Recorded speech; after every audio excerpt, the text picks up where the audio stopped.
GAY गे। आज से कुछ 300-400 साल पहले आज का जो मैसेज है जिसको मैं कुछ हफ्तों से सोशल प्लेटफॉर्म पे बात कर रहा हूं।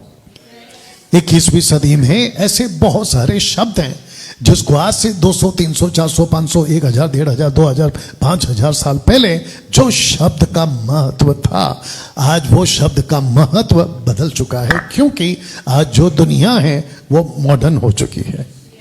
आप जब कोई शब्द को सुनते हो आज, तो आपको समझना है कि आज से कुछ साल पहले वो शब्द का अर्थ क्या होता था। जैसे कि एक एग्जाम्पल आपके बीच में रखूंगा और फिर इसको समझाऊंगा। गधा, आप जब आज किसी को गधा कहते हो तो वो जो शब्द है वो नेगेटिव लिया जाता है और लोग कहते हैं कि तुमने मुझे गधा कैसे कहा।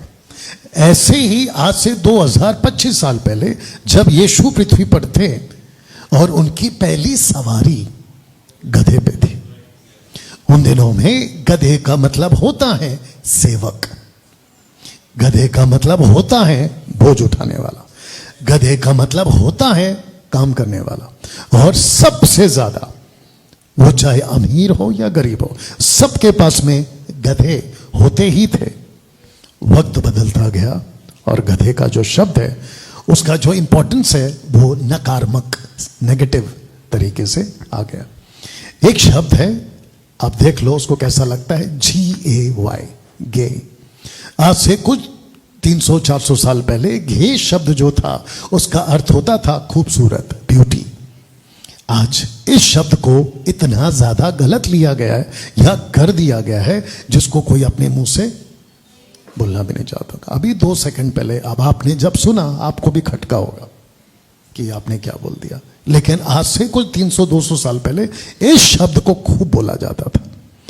कुछ शब्द ऐसे हैं जिसको अगर आप कहोगे आज तो उसका अर्थ बदल चुका है कंपेयर टू 2-2.5 हजार साल पहले। शुक्रिया आपके रिस्पांस के लिए। ऐसे ही आप जब कहते हो वकील, प्रोसिक्यूटर, तो आपको लगता है कि उसका एक ही काम है और वो है कोर्ट में खड़ा होना और किसी को सही और किसी को गलत साबित करना। लेकिन आज से कुछ साल पहले, 2025 साल पहले, यीशु के द्वारा भेजा गया आत्मा जिसको हम कहते हैं पवित्र आत्मा, उसको यीशु ने कहा था, जिसको अभी मैं ग्रीक शब्द में भी रखूंगा, उसका अर्थ होता था दोष लगाने वाला। और जिसका अर्थ होता है, जिसको आज कहते हैं, जबकि आपको पता है कि 13वीं सदी के पहले तक प्रोसिक्यूटर इंग्लिश वर्ड नहीं था, और जब था और आया तो लोगों ने कहा कि वकील को क्या कहते हैं इंग्लिश में, तो उसको कहते हैं प्रोसिक्यूटर, सरकारी वकील खास करके। जिसका ग्रीक शब्द जब यीशु ने अपने मुंह से बोला होगा या फिर जिसने लिखा होगा उसको कहते इंखो, बोल सकते इंखो, या जिसका अर्थ होता है वकील। तो जिसके चलते जब कोई व्यक्ति उद्धार पाता है तो उसको कहते हैं परमेश्वर का बेटा और परमेश्वर का बेटी, सन्स एंड डॉटर्स। ओके, खास करके पीछे जितने लोग बैठे हैं, आप लोग सुन रहे हैं, हाथ कर दीजिए एक बार, शुक्रिया। उसको कहते हैं बेटा और बेटी, दास और दासी, परमेश्वर का सन्स एंड डॉटर्स।